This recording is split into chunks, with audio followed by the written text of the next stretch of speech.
Dari tadi teman-teman. Oh, udah. Ya. Kita udah 2 hari sih sebenarnya di belakang sini. Ada tanggal merah. Iya. Kita mulai ya teman-teman ya.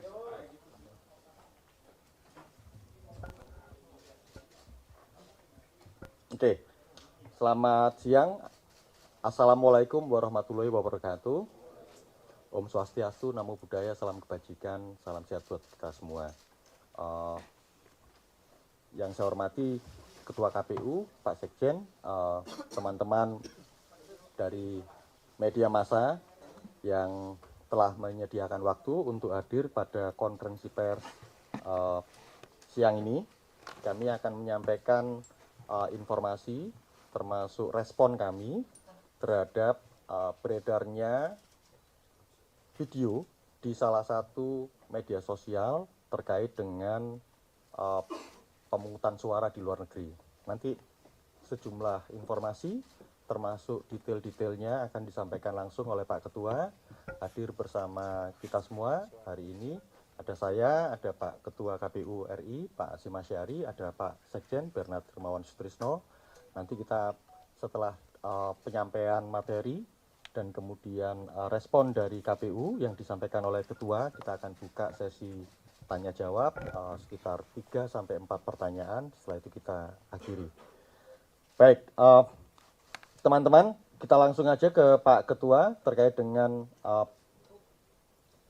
update perkembangan tentang pemberian suara di luar negeri yang sebagaimana undangan konferensi pers yang kami sampaikan kepada teman-teman media.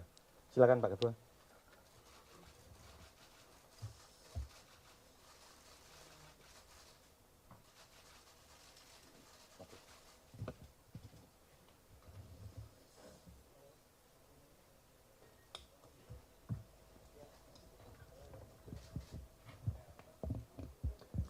Assalamualaikum warahmatullahi wabarakatuh. Selamat siang dan salam sejahtera untuk kita sekalian. Yang saya hormati Mas Agus Melas, anggota KPU. Yang saya hormati Mas Bernard, Sekjen KPU. Yang saya hormati teman-teman jurnalis. Pada hari ini, hari Selasa ya, tanggal 26 Desember 2023, kita bertemu di sini dalam rangka KPU menjelaskan atau memberikan klarifikasi tentang cuplikan video di media sosial yang beredar, yang di situ menggambarkan ada orang membuka amplop surat suara, dan di dalam amplop tersebut ada amplop lagi yang di dalamnya ada surat suara pemilu presiden, dan di situ ada teks yang menyatakan bahwa pemilih di Taiwan atau Taipei sudah menerima surat suara. Nah, sehubungan dengan tersebut penting kami sampaikan penjelasan, karena hal ini penting. Mengapa? Untuk pemilu di luar negeri, menurut peraturan KPU nomor 25 tahun 2023 tentang pemungutan dan penghitungan suara dalam pemilihan umum, itu ditentukan bahwa metode pemberian suara untuk pemilu di luar negeri ada 3. Yang pertama adalah metode pemilih memilih di TPS atau TPS-LN, TPS luar negeri. Kemudian yang kedua, pemilih memberikan suara dengan metode kotak suara keliling atau KSK. Kemudian yang ketiga, pemberian suara oleh pemilih melalui metode POS.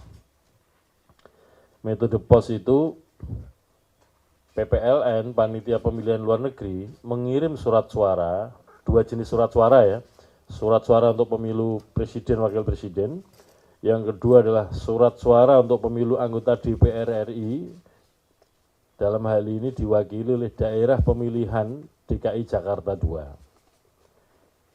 Nah, untuk metode pemilu di luar negeri, menurut Undang-Undang Pemilu Nomor 7 2017, itu dilaksanakan lebih awal atau pemberian suaranya itu early voting, lebih awal daripada pemungutan suara di dalam negeri.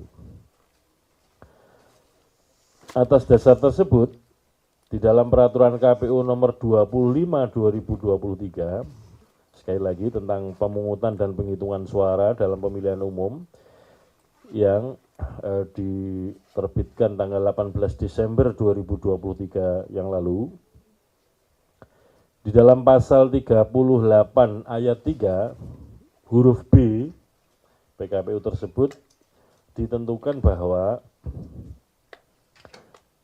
tata cara pengiriman surat suara kepada pemilih dapat dilakukan oleh Ketua KPPSLN POS paling lambat 30 hari sebelum hari dan tanggal pemungutan suara di masing-masing PPLN.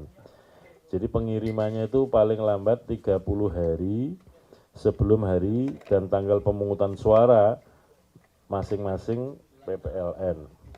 Jadi masing-masing PPLN hari pemungutan suaranya beda-beda. Nah, di dalam peraturan KPU nomor 25 tahun 2023 pada lampiran 1 diatur jadwal pengiriman surat suara oleh PPLN kepada pemilih yang akan memberikan suara melalui metode pos, yaitu dimulai tanggal 2 Januari sampai dengan 11 Januari 2024. Sekali lagi ya, pengiriman surat suara kepada pemilih untuk metode pos itu dimulai 2 Januari 2024 sampai dengan tanggal 11 Januari 2024. Selain itu juga di dalam lampiran 1 peraturan KPU nomor 25 tahun 2023 diatur juga jadwal penerimaan surat suara yang dikirim dari pemilih kepada PPLN.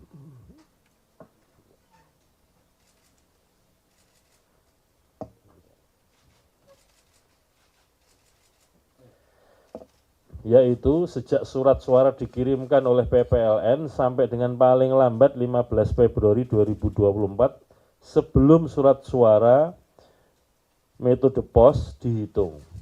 Jadi mengirim oleh PPLN kepada pemilih itu tanggal 2 sampai 11 Januari 2024. Kemudian pemilih mengirim balik surat suara yang sudah dicoblos ya kepada PPLN itu sejak surat suara tersebut diterima, misalkan diterima dan kemudian langsung kirim balik, itu sudah bisa, dan paling lambat adalah 15 Februari 2024 sebelum penghitungan suara selesai.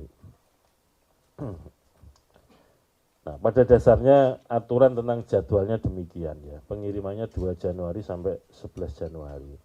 Makanya kemudian ketika ada video melalui medsos tersebut yang menggambarkan ada pemilih sudah menerima surat suara, berarti kan problem. Oleh karena itu kami klarifikasi kepada teman-teman PPLN, Panitia Pemilihan Luar Negeri di Taipei, sehubungan dengan video tersebut. Sebetulnya yang terjadi bagaimana? Apakah surat suara sudah dikirim atau belum? Nah, sehubungan dengan itu, perlu kami sampaikan yang pertama, KPU telah menerima surat klarifikasi dari Ketua PPLN Taipei nomor 028-PL.01.8 strip SD /065-2023 tertanggal 26 Desember 2023 kemarin, perihal permohonan maaf dan penjelasan terkait pengiriman surat suara metode pos. Nah, berkaitan dengan konten video yang diunggah tersebut, perlu kami jelaskan bahwa yang pertama, nanti detail-detailnya akan kami sampaikan naskah rilisnya ya, supaya teman-teman nanti ketika menulis atau mengutip lebih mudah, karena ini ada detail-detail angka jumlah surat atau amplop yang dikirim, ada jumlah surat suara yang diterima dan dikirim dan seterusnya, dan juga produk-produk hukum KPU. Yang pertama, berdasarkan keputusan KPU nomor 1413 tahun 2023 tentang jumlah surat suara yang dicetak dalam pemilihan umum tahun 2024, SK tersebut tanggal 25 Oktober 2023, telah ditetapkan jumlah surat suara yang dicetak untuk keperluan pemilu yang diselenggarakan oleh PPLN Taipei sebanyak 230.307 lembar surat suara. Saya ulangi ya, 230.307 lembar surat suara untuk masing-masing jenis pemilu, pemilu presiden dan wakil presiden, serta surat suara untuk pemilu anggota DPR RI daerah pemilihan DKI Jakarta II. Dan sebanyak 175.140 lembar surat suara untuk masing-masing jenis pemilu tersebut. Di antaranya merupakan surat suara untuk pemilih yang memberikan suara dengan metode pos. Jadi perlu kami jelaskan bahwa surat suara yang dicetak untuk tiga metode pemilih, tiga metode memilih di Taipei, yaitu metode TPS, metode KSK, dan metode pos, itu sebanyak 230.307. Nah, di dalam 230.307 tersebut terdapat 175.145, 175.145 lembar surat suara yang digunakan untuk metode pos. Yang kedua, KPU telah mengirimkan surat suara untuk masing-masing jenis pemilu sebagaimana dimaksud kepada PPLN Taipei dan telah diterima seluruhnya pada tanggal 22 Desember 2023. Artinya PPLN Taipei pada tanggal 22 Desember 2023 telah menerima surat suara untuk tiga metode memilih di Taipei sebanyak 230.307 lembar surat suara. Yang ketiga, khusus untuk surat suara metode pos, saya ulangi lagi, sebanyak 175.145 lembar surat suara atau 175.145 lembar surat suara, ya, itu untuk metode pos. PPLN Taipei telah mengirimkan di antara 175.145 lembar tersebut, PPLN Taipei telah mengirimkan sebanyak 31.276, saya ulangi lagi, 31.276 surat atau amplop yang berisi surat suara pemilu presiden dan wakil presiden, serta surat suara pemilu anggota DPR RI Dapil DKI Jakarta II dengan rincian sebagai berikut. 1. Sebanyak 929 lembar surat suara pemilu presiden wakil presiden, serta 929 lembar surat suara pemilu anggota DPR RI Dapil DKI Jakarta II pada tanggal 18 Desember 2023. Jadi amplop atau surat yang dikirimkan pada gelombang pertama oleh PPLN kepada pemilih itu tanggal 18 Desember 2023 sebanyak 929 amplop, ya, atau surat. Nah, di dalam amplop tersebut terdapat dua jenis surat suara, yaitu surat suara pemilu presiden jumlahnya 929 lembar, untuk pemilu anggota DPR jumlahnya 929. Jadi dua jenis surat suara tersebut di dalam satu amplop yang sama. Kemudian gelombang kedua dikirimkan pada tanggal 25 Desember 2023 oleh PPLN kepada pemilih sesuai dengan alamatnya masing-masing. Yang dikirimkan pada gelombang kedua adalah sebanyak 30.347 lembar surat suara. Saya ulangi, 30.347 lembar surat suara untuk pemilu presiden dan wakil presiden dan 30.347 lembar surat suara untuk pemilu anggota DPR RI Dapil DKI Jakarta 2. Jadi dalam amplop isinya 2 surat suara, yaitu surat suara untuk pemilu presiden, wakil presiden, dan yang jenis kedua adalah surat suara untuk pemilu DPR. Nah, gelombang kedua tanggal 25 Desember 2023 kemarin itu yang dikirimkan sebanyak 30.347 amplop atau surat yang di dalamnya ada 2 jenis surat suara tersebut.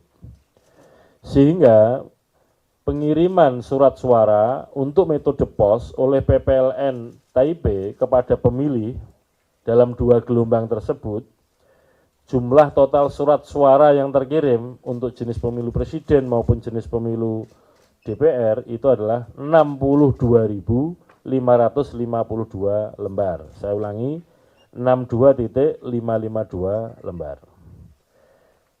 Yang keempat, berikutnya, berdasarkan surat Ketua PPLN Taipei, sebagaimana kami sebutkan terdahulu tadi, nomor 028-PL.01.8 strip SD-065-2023, melaporkan bahwa surat suara untuk pemilih dengan metode pos masih terdapat 143.869 lembar surat suara untuk masing-masing jenis pemilu, yaitu pemilu presiden maupun pemilu DPR, yang belum dikirimkan kepada pemilih. Artinya masih ada di kantor PPLN Taipei. Sesuai dengan ketentuan sebagaimana dimaksud pada huruf A, pengiriman surat suara yang dilakukan oleh PPLN Taipei sebagaimana dimaksud pada huruf C tidak dilakukan sesuai dengan prosedur dan jadwal yang ditentukan. Saya ulangi lagi ya teman-teman ya, supaya sama-sama jelas. Nanti secara tertulis kami sampaikan bahwa jadwal pengiriman surat suara oleh PPLN Taipei kepada pemilih itu menurut lampiran 1 Peraturan KPU nomor 25 tahun 2023 tentang pemungutan penghitungan suara untuk pemilu mestinya dijadwalkan tanggal 2 Januari 2024 sampai dengan 11 Januari 2024. Tapi faktanya PPLN Taipei sudah mengirimkan itu mendahului dari yang sudah dijadwalkan, yaitu sudah dikirimkan secara bergelombang tadi. Gelombang pertama 18 Desember 2023, kemudian gelombang kedua adalah 25 Desember 2023. Dengan demikian kesimpulannya adalah apa yang dilakukan oleh PPLN Taipei mengirimkan surat suara kepada pemilih tidak sesuai dengan jadwal yang telah ditentukan dalam peraturan KPU nomor 25 tahun 2023. Nah, kesempatan untuk memberikan suara bagi pemilih untuk metode pos, sebagaimana saya sampaikan tadi, sejak surat suara tersebut diterima, ya, sampai dengan paling lambat 15 Februari 2024 sebelum surat suara untuk metode pos dihitung. Nah, dengan demikian sangat mungkin setelah pemilih menerima surat suara, ya, baik gelombang pertama yang dikirimkan 18 Desember maupun gelombang kedua yang dikirimkan 25 Desember 2023, itu kemudian pemilih sudah menerima surat suara tersebut dan kemudian memberikan suaranya. Nah, ini kan bisa jadi problem, karena apa? Pengirimannya tidak sesuai dengan jadwal yang telah ditentukan oleh KPU melalui peraturan KPU nomor 25 tahun 2023. Berdasarkan hal-hal tersebut, kemudian KPU melakukan rapat pleno kemarin itu tanggal berapa? 25 Desember 2023 untuk mengambil kebijakan khusus terhadap situasi yang dihadapi oleh PPLN Taipei. Dan KPU menginstruksikan, memerintahkan kepada PPLN Taipei untuk melakukan langkah-langkah sebagai berikut. Yang pertama, surat suara yang telah dikirim kepada pemilih dengan metode pos sebanyak 31.276 lembar, 31.276 lembar surat suara untuk masing-masing jenis pemilu presiden dan pemilu anggota DPR RI Dapil Jakarta 2, DKI Jakarta 2, pada tanggal 18 Desember 2023 maupun gelombang kedua tanggal 25 Desember 2023, kami nyatakan surat suara tersebut masuk kategori surat suara rusak dan tidak diperhitungkan dalam pencatatan penggunaan surat suara dalam formulir model C hasil LN pos. C titik hasil LN strip pos. Mengapa kita kategorikan sebagai surat suara rusak? Karena dikirim sebelum waktunya. Ini dengan demikian tidak sesuai dengan ketentuan yang sudah diatur. Yang kedua, sehubungan dengan tersebut, KPU akan menyediakan surat suara pengganti untuk masing-masing jenis pemilu sebagai pengganti surat suara yang dinyatakan sebagai surat suara rusak sebagaimana dimaksud pada huruf A. KPU akan menyiapkan menyiapkan surat suara pengganti terhadap yang sudah dikirimkan dan dinyatakan rusak tersebut sebanyak 31.276 lembar surat suara untuk pemilu presiden dan 31.276 lembar untuk surat suara pemilu anggota DPR RI Dapil DKI Jakarta II. Yang ketiga, surat suara sebanyak 143.840 lembar untuk masing-masing jenis pemilu presiden dan pemilu anggota DPR RI yang belum dikirimkan kepada pemilih akan dikirimkan sesuai dengan jadwal sebagaimana dimaksud pada lampiran 1 Peraturan KPU nomor 25/2023, yaitu pada tanggal berapa? 2 sampai dengan 11 Januari 2024. Yang keempat, selanjutnya, sebelum PPLN Taipei melakukan rekapitulasi hasil penghitungan perolehan suara pasangan calon dan perolehan suara partai politik peserta pemilu dari seluruh KPPSLN yang TPSLN maupun KPPSLN KSK maupun metode pos, maka PPLN Taipei ditugaskan atau diinstruksikan untuk melakukan langkah-langkah sebagai berikut. Yang pertama, memastikan bahwa surat suara yang diterima kembali dari pemilih yang bukan merupakan surat suara rusak sebagaimana dimaksud di atas dan akan diperhitungkan dalam pencatatan penggunaan surat suara dalam formulir model C titik hasil LN strip pos. 2. Memastikan bahwa surat suara rusak sebagaimana tersebut di atas diberikan tanda silang pada bagian luar surat suara yang memuat tempat, nomor, alamat TPSLN, dan pada tanda tangan Ketua PPLN dalam keadaan terlipat dengan menggunakan spidol atau ballpoint, dan tidak akan diperhitungkan dalam pencatatan penggunaan surat suara dalam formulir model C titik hasil LN strip pos. Yang ketiga, PPLN Taipei diminta membuat berita acara tentang surat suara yang tidak dipergunakan tersebut sebagaimana dimaksud pada angka 2 dengan disaksikan oleh saksi para peserta pemilu, baik saksi dari partai politik maupun saksi dari pasangan calon presiden wakil presiden dan Panwaslu luar negeri Taipei. Yang keempat, memasukkan surat suara yang tidak diperhitungkan tersebut ke dalam kantong atau wadah yang disediakan dan diikat untuk selanjutnya disimpan oleh PPLN di kantor PPLN Taipei dengan memperhatikan aspek keamanan. Terus sekalian, kira-kira gambarnya begini. Ketika 30, bentar, supaya pas. Ketika 31.276 lembar surat suara pemilu presiden dan 31.229 surat suara untuk pemilu anggota DPR sudah dikirim secara bergelombang 18 Desember dan 25 Desember 2023 dan kemungkinan sudah mulai diterima untuk pemilih, padahal dikirimkan tidak sesuai dengan jadwal yang ditentukan, itu kita nyatakan surat suara rusak. Sehingga kalau ada digunakan oleh pemilih untuk nyoblos, sudah memilih partai tertentu, milih calon tertentu, dan dikirim balik ke PPLN, nanti dinyatakan rusak dan tidak diperhitungkan sebagai suara. Bisa dipahami ini ya? Nah, kemudian terhadap 31.276 lembar yang sudah dikirim tadi, kita siapkan penggantinya. Kita kirim kepada pemilih sesuai alamatnya sebagaimana sudah dikirimkan tadi. Nah, untuk 31.276 lembar surat suara masing-masing untuk pemilu DPR maupun pemilu presiden akan diberikan kode atau tanda khusus. Demikian juga terhadap 143.849 lembar surat suara yang belum dikirimkan juga akan diberikan tanda atau kode khusus untuk membedakan dengan surat suara yang sudah terlanjur dikirimkan lebih awal.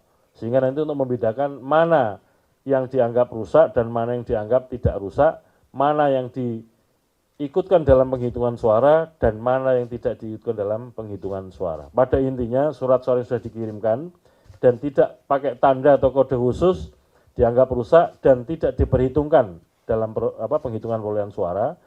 Nah, untuk yang dihitung sebagai surat suara yang tidak rusak atau surat suara yang normal dan nanti akan diperhitungkan hasilnya sebagai perolehan hasil suara adalah surat suara yang diberikan kode atau tanda khusus, yaitu sebanyak 330.307 lembar.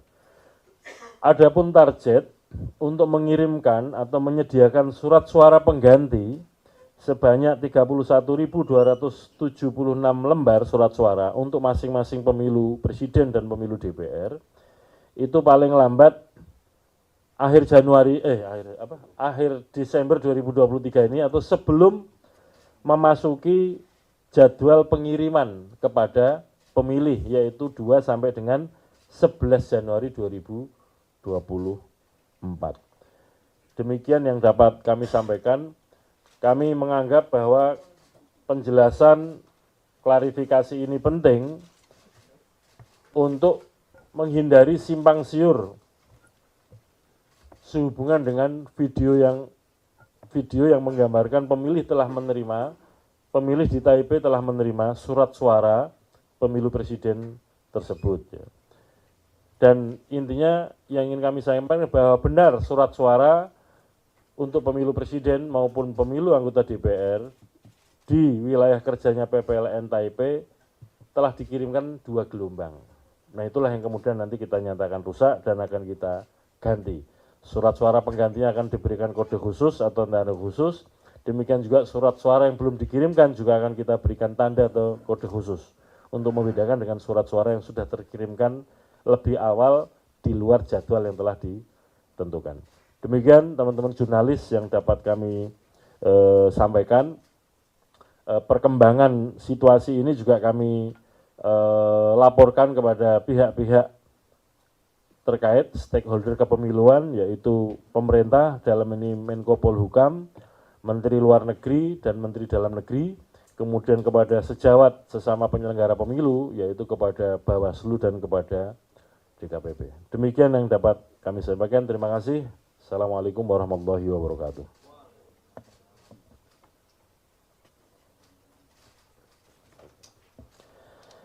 Penting juga kami sampaikan pada forum yang berbahagia ini, kami ingin menyerukan kepada pemilih ya, apakah pemilih di luar negeri maupun pemilih di dalam negeri, bahwa salah satu azas pemilu kita adalah rahasia.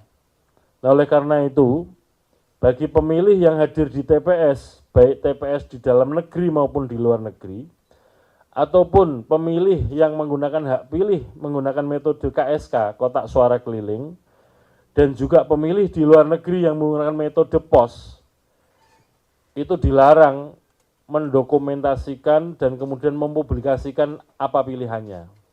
Karena azas pemilu kita adalah salah satunya adalah rahasia. Ini penting untuk kita jadikan pedoman bersama-sama untuk menjaga supaya pemilu kita tetap berjalan sesuai dengan azas pemilu yang telah ditentukan oleh konstitusi maupun oleh undang-undang pemilu. Demikian. Baik, terima kasih Pak Ketua. Teman-teman, saya kira itu tadi penjelasan resmi dari KPU terkait dengan beredarnya sebuah video melalui aplikasi media sosial terkait dengan surat suara di luar negeri, spesifik khususnya di Taipei. Jadi dari 128 perwakilan, ada 128 PPLN di luar negeri, memang peristiwa ini terjadi di Taipei. Untuk yang lain tentu setelah peristiwa ini tentu kita harapkan tidak terjadi. Saya kira kita buka sesi untuk tanya jawab. Ada banyak juga ya. Nanti kalau pertanyaannya mirip-mirip bisa ngikut ya. Saya coba, ini yang dari B Universe 1. Anda dari mana? IDN, oke, dari IDN. Kemudian belakangnya Jakarta Post. Terus yang Mbak belakang, ya, Nusantara TV sama Akah, dan yang terakhir yang baju kotak-kotak ya. Kompas. 6. Terakhir yang ini ya. Ada 6. Ini mau ditambah lagi. Atau kita 6 dulu ya. Kita urutin. Ya, silakan. Ya, terima kasih kesempatannya, Mas Melas. Ini ya, saya perkenalkan dari Berita 1 atau BTV. Singkat saja, ini terkait dengan, tadi kan sudah dikasih tahu klarifikasi dari PPLN Taipei. Nah, pertanyaan saya, apa penyebab PPLN Taipei ini melakukan pengiriman terlebih dahulu? Apakah ini ada unsur kelalaian atau kesengajaan? Kemudian apabila ini apakah ini termasuk dalam pelanggaran hukum? Apabila ini termasuk pelanggaran hukum, maka sanksi yang akan diberikan kepada PPLN Taipei seperti apa? Kemudian juga bagaimana memastikan, apabila tadi sudah disampaikan bahwa cara-caranya dengan melakukan tanda cross gitu ya, untuk tidak sahnya surat suara yang telah diberikan. Dianggap rusak, ya, maksud saya dianggap rusak. Nah, ini bagaimana untuk tidak terulang kembali, dan pelajaran apa yang dapat diberikan kepada PPLN luar negeri yang lainnya selain di Taipei agar tidak terjadi kesalahan yang sama. Terima kasih. Baik, terima kasih dari BTV. Helmut. Ya, Helmut ya. Sekarang kita geser ke, oh sama, oke, berarti yang belakang ya.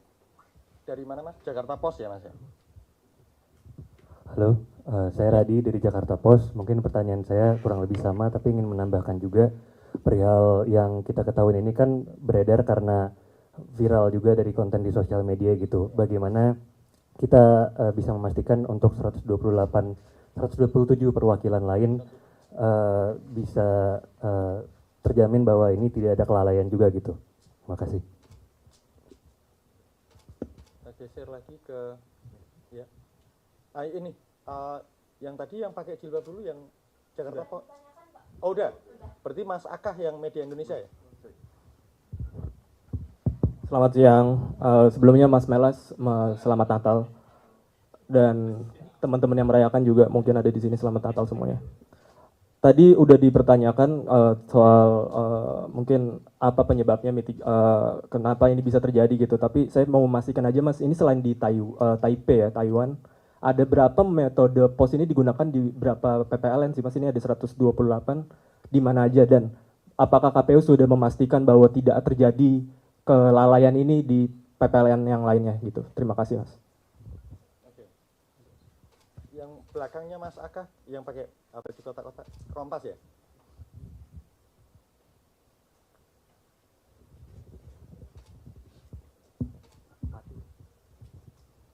Selamat siang Pak, nama saya Dayat dari Harian Kompas. Melanjutkan tadi aja dari Mas yang di depan tadi bertanya terkait ada 128 PPLN kan. Apakah ini sudah ditentukan opsi-opsi pemungutan suaranya gitu? Tadi kan dijelaskan ada 3 opsi ya.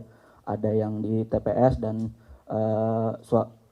pos dan juga kotak suara berjalan. Ini apakah sudah ditentukan di 128 titik? Terus yang kedua, kalau pemilihan di luar negeri kan salah satu masalahnya adalah keterbatasan logistik atau logistik yang kadang tidak sampai atau kendala lainnya. Nah ini bagaimana antisipasi dari KPU agar logistik surat suara itu sampai ke pemilih, karena kurang lebih pemilihnya kan lebih dari 1 juta pemilih di luar negeri gitu. Mungkin terima kasih Pak. Ya tepatnya 1,7 lebih. Ya, yang belakang Mbak dari News. Baik Pak, maka saya Rida dari iNews. Saya yang pertama mau nanya terkait dengan kasus ini kan baru terungkap karena ada video yang muncul ya. Kalau nggak terungkap mungkin kita semua nggak tahu. Nah yang ingin saya tanyakan dari pihak KPU sendiri sebenarnya bagaimana sih proses evaluasinya begitu? Kenapa bisa kecolongan hal kayak gini terjadi begitu? Dan ini kan di luar negeri. Kalau ini nggak kecolongan berarti kan bahkan mungkin hal ini nggak diketahui oleh pihak KPU sendiri. Itu yang pertama. Mungkin sedikit terkait dengan isu lain ya Pak ya, terkait dengan debat begitu. Kemarin di media sosial tuh banyak sekali yang menanyakan, salah satunya Kalau adalah debat nanti aja ya, nanti ada evaluasinya sendiri. Oke, baik, Kita terima kasih Pak. di sini. Itu Terima cukup kasih. itu. Oke, sudah ya, berarti tadi harusnya 6, tapi karena ada beberapa yang sebenarnya 2 orang yang pertanyaannya sudah disampaikan.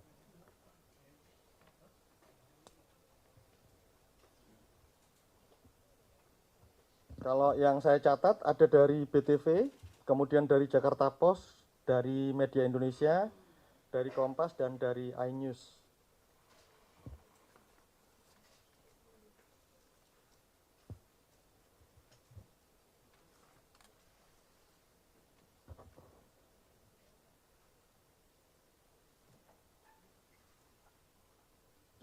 Pak Ketua, silakan. Terima kasih teman-teman. Jadi mengapa situasi ini terjadi? Ada konteks lokalnya ya di Taipei. Menurut laporan dari PPLN Taipei, yang pertama bahwa pemilih kita di Taipei atau Taiwan itu sebagian besar atau didominasi oleh warga kita yang menjadi pekerja migran Indonesia, PMI. Yang kedua, warga kita yang menjadi pekerja migran itu memiliki kondisi demografis dan aturan dari penyedia pekerjaan yang berbeda-beda. Ada yang diizinkan libur dalam rentang waktu 1 minggu sekali, 2 minggu sekali, dan 1 bulan sekali. Kemudian yang ketiga, terdapat libur Chinese New Year di Taiwan pada tanggal 8 sampai 14 Februari 2024. Di mana kantor pos hanya bisa mengirimkan surat suara kembali terakhir pada tanggal 7 Februari 2024 atau 1 minggu lebih awal dari jadwal penerimaan surat suara dari jadwal penerimaan surat yang terakhir. Nah, berdasarkan pertimbangan tersebutlah kemudian KPU Taipei, PPLN Taipei itu mengambil langkah untuk mengirimkan surat suara metode pos lebih awal. Jadi boleh dikatakan ketidakcermatannya PPLN Taipei bahwa ada ketentuan di dalam dalam peraturan KPU nomor 25 tahun 2023 bahwa jadwal pengirimannya adalah baru dimulai tanggal 2 sampai 11 Januari 2024. Yang mereka khawatirkan adalah soal pengiriman balik dari pemilih kepada PPLN. Sesungguhnya kalau dihitung masih ada waktu, karena apa? Penghitungan surat suara yang metode pos ya, itu masih bisa dihitung sampai dengan hari terakhir penghitungan suara, yaitu tanggal 15 Februari 2024, sebelum penghitungan suara ditutup. Jadi sekalian, pemungutan suara di luar negeri, menurut Undang-Undang Pemilu ada 3 metode yang digunakan. Yang pertama metode TPS, jadi di kantor-kantor perwakilan kita atau di tempat yang telah ditentukan itu digelar TPS, dibangun TPS, kemudian pemilih hadir ke TPS-TPS tersebut. Itu pun daftar pemilih tetap untuk pemilih yang akan memilih di TPS juga sudah ada. Siapa saja warga negara kita yang akan menggunakan hak pilih dengan metode metode TPS itu sudah ada. Hadirnya di TPS mana juga sudah ada. Dan bisa dicek melalui cek dptonline.kpu.go.id. Warga kita sudah mengetahui itu. Karena dari pemilu ke pemilu memang demikian. Kemudian yang kedua adalah kotak suara keliling. Kotak suara keliling ini dilakukan di basis-basis warga negara kita berada, komunitas-komunitas warga kita berada, yang itu jangkauannya ke metode TPS, datang ke KBRI misalkan, KJRI misalkan, atau Sekolah Indonesia, yang itu menjadi wilayah otoritasnya Indonesia, jauh. Sehingga kemudian didatangi petugas KPPS LN untuk metode KSK. Misalkan di perkebunan kah, di komunitas-komunitas tertentu dan seterusnya. Yang ketiga adalah metode POS. Metode POS ini lazim digunakan karena apa? PPLN kita ini 128 PPLN, tidak selalu satu PPLN itu bertugas di satu negara. Ada satu PPLN yang bertugas untuk melayani pemilih kita lintas negara, 2, 3, 4, dan juga wilayah kerjanya bisa luas. Ya, misalkan kayak PPLN di New York, Los Angeles, itu wilayahnya cakupannya luas dan nggak memungkinkan pemilih kita datang ke kantor-kantor perwakilan kita. Termasuk kayak PPLN di London, itu jangkauan wilayah kerjanya Britania Raya, jadi ada yang di Irlandia, Scotland, dan segala macam. Nah ini kemudian yang paling memungkinkan itu adalah metode POS. Jadi untuk 3 metode ini boleh dikatakan digunakan di semua PPLN kita. Dan jumlah pemilih DPT untuk DPT TPS, DPT KSK, maupun DPT POS itu sudah ditetapkan sudah ditetapkan oleh KPU Pusat pada rekapitulasi nasional pada tanggal 2 Juli 2023. DPT inilah yang dijadikan basis atau dasar KPU untuk mencetak surat suara. Karena surat suara itu dicetak pada dasarnya jumlahnya sama dengan jumlah DPT di TPS, di KSK, atau metode POS, dan surat-surat cadangan yang jumlahnya 2%, itu pengalinya 2%-nya dari apa? Dari jumlah DPT di masing-masing metode tadi. TPSK, misalnya TPS 1, TPS 5, TPS 6, misalkan. Masing-masing jumlah pemilih yang beda-beda. Jadi cetak surat suara sebanyak DPT di TPS itu ditambah 2%, 2% dari jumlah DPT di TPS itu. Demikian juga untuk metode POS. Jadi kalau boleh dikatakan terdapat kelalaian atau ketidakcermatan PPLN Taipei, itu yang paling utama karena tidak memperhatikan jadwal yang sudah ditentukan di dalam peraturan KPU. Namun demikian teman-teman itu juga ada alasan atau argumentasi konteks lokal yang kemudian berinisiatif untuk mengirimkan surat suara metode POS lebih awal, juga dalam rangkanya, dalam pikiran atau argumentasi teman-teman PPLN Taipei adalah dalam rangka untuk melayani pemilih kita karena ada situasi perayaan tahun baru Cina di sana dan seterusnya.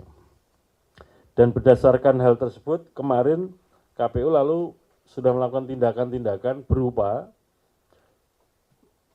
memberikan peringatan kepada semua PPLN sedunia, 128 PPLN termasuk Taipei. Yang pertama agar memperhatikan dan memedomani ketentuan yang ada di peraturan perundang-undangan, baik itu undang-undang pemilu maupun di dalam peraturan KPU untuk kegiatan pemungutan penghitungan suara itu PKPU nomor 25 tahun 2023. Yang kedua, terhadap situasi-situasi lokal yang dihadapi oleh teman-teman PPLN, kita minta untuk melapor dulu kepada KPU Pusat, supaya KPU Pusat ini tahu situasi yang dihadapi oleh teman-teman PPLN tersebut. Karena apa? Penanggung jawab akhir dan juga pengendali kegiatan kepemiluan dan juga yang memimpin kepemiluan adalah KPU. Kemudian yang ketiga,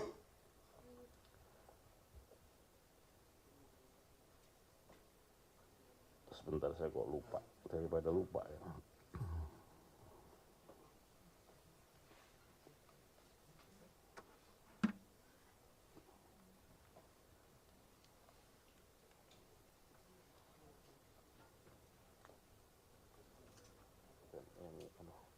Yang kemarin apa yang kita lakukan. Sebentar ya teman-teman ya, biar saya nggak salah baca.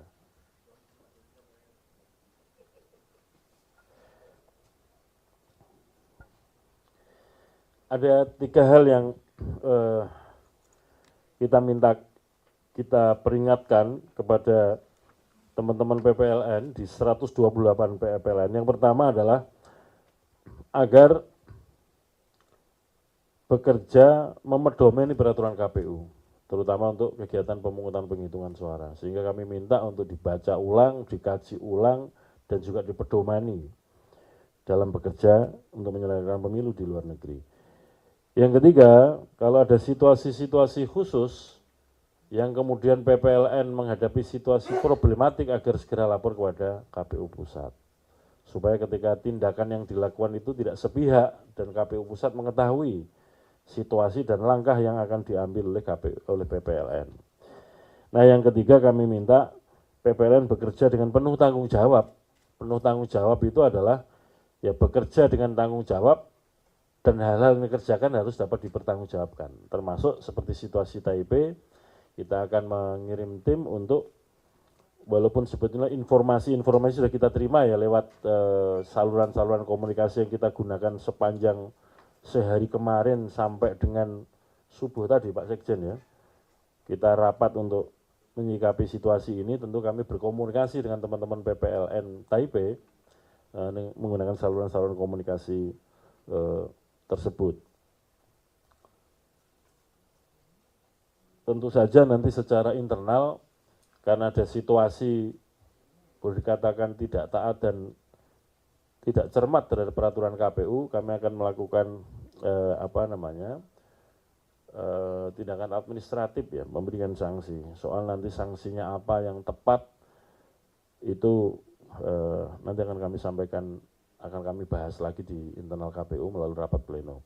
Tapi yang kami utamakan adalah strategi mitigasi supaya kemudian surat suara yang telah dikirimkan tidak sesuai dengan jadwal itu bisa ditangani, bisa diatasi terlebih dahulu dan segera kita siapkan antisipasi atau penggantinya. Yang berikutnya untuk tadi yang distribusi logistik, kami pastikan bahwa logistik untuk surat suara, formulir, dan alat perlengkapan pemungutan penghitungan suara untuk 3 metode tadi ya. Yang pertama metode TPS, LN, yang kedua metode KSK, yang ketiga metode POS, sudah dikirimkan semua ke 128 PPLN. Dilakukan secara 2 gelombang. Gelombang pertama adalah PPLN-PPLN yang jauh jangkauannya dari Indonesia, karena terutama untuk surat suara kan yang mencetak atau memproduksi adalah KPU. Kemudian gelombang kedua adalah yang relatif dekat atau terjangkau dari Jakarta atau dari Indonesia. Sebagai contoh misalkan Malaysia ini kan pemilih paling besar, ya, pemilih paling besar di luar negeri. Saya bacakan aja ya supaya tepat datanya.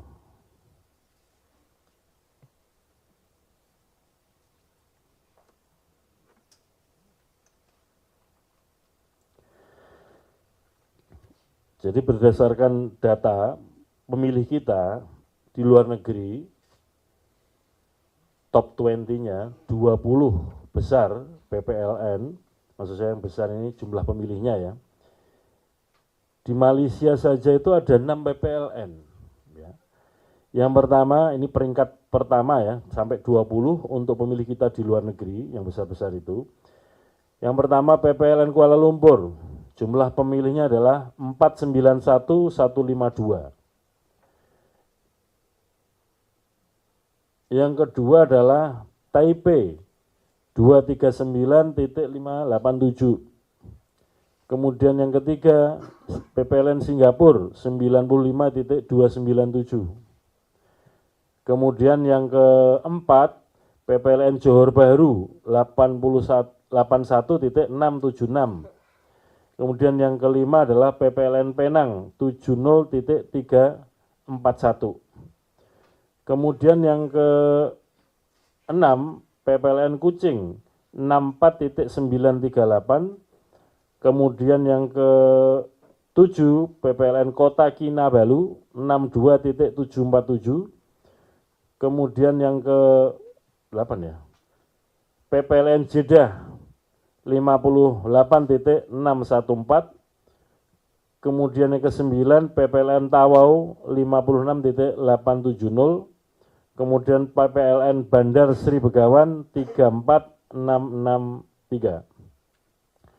Kemudian yang ke-11 adalah PPLN Riyadh 28.863. Kemudian yang ke-12 PPLN Tokyo 24.059. kemudian PPL Los Angeles 16113, kemudian PPN Seoul 15416, kemudian PPLN Frankfurt 13902. Jadi untuk di Eropa paling tinggi adalah Frankfurt. Kemudian yang ke-16 PPLN Hong Kong 13390, kemudian PPL Sydney yang ke berapa berarti 17 ya, 13266 PPLN Sydney, kemudian PPLN Den Haag 12854, peringkat kedua di Eropa setelah Frankfurt. Kemudian yang ke-19 adalah PPLN Osaka 12451, dan kemudian yang ke-20 PPLN Melbourne 11656. Ini berdasarkan jumlah pemilih di DPT tersebut, surat suara diproduksi dan kemudian didistribusikan, kami pastikan bahwa sudah diterima oleh 128 PPLN di seluruh dunia. Saya kira itu. Terima kasih.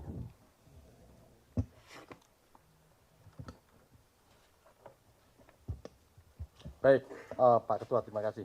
Teman-teman, demikian respon dari KPU atas pertanyaan-pertanyaan yang disampaikan, misalnya pertanyaan terkait bagaimana ini bisa terjadi dan kemudian bagaimana agar ini tidak terulang lagi, kemudian memastikan perwakilan-perwakilan mana saja yang kemudian menggunakan 3 metode pemberian suara untuk pemilu luar negeri, termasuk mengkategorisasikan apa yang terjadi di Taipei ini sebagaimana ditanyakan tadi terkait dengan jenis pelanggarannya bagaimana. Yang jelas KPU dalam penjelasannya melakukan klarifikasi dan melakukan berbagai upaya dalam rangka memitigasi proses atau situasi yang terjadi di PPLN Taipei. Demikian yang bisa kami sampaikan. Kita bisa akhiri konferensi pers ini. Wassalamualaikum warahmatullahi wabarakatuh. Selamat sore.